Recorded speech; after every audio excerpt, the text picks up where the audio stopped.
I probably start making horse management decisions as soon as I wake up in the morning and open my eyes.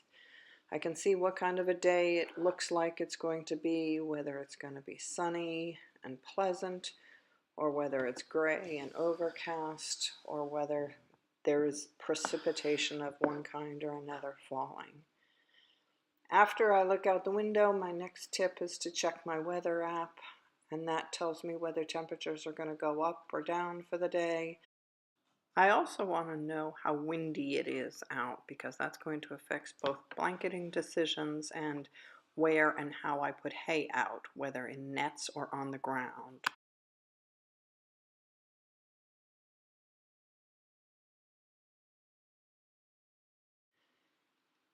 Then I say good morning to Eloise, who quickly pops up onto the bed, and between the two of us, we take a little time to wake up and get ready to leave the warm covers. We both need to do a little yoga in the morning to get the muscles warmed up and ready to go outside.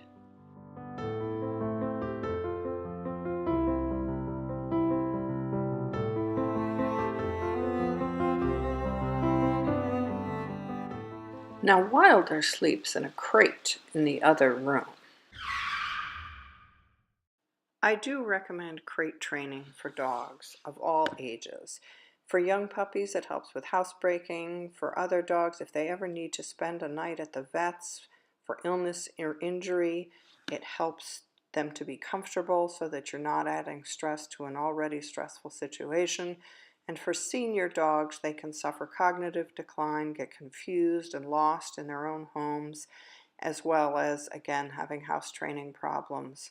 Before beginning to crate train a puppy or a dog, be sure all the needs for comfort, companionship, play, and exercise are met.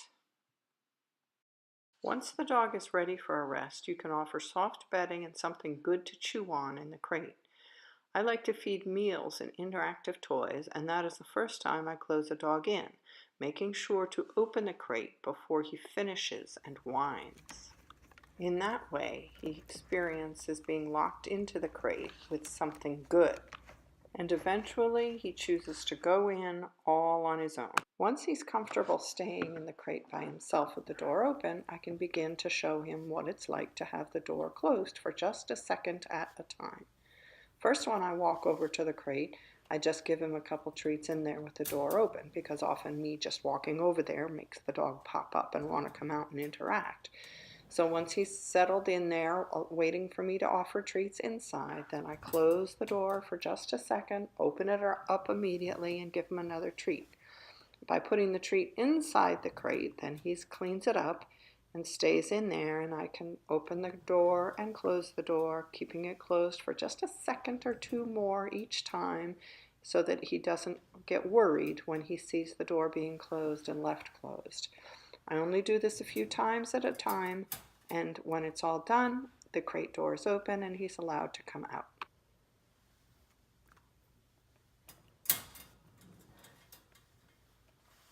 Wilder went through that process when he first came to live with us about 7 months old.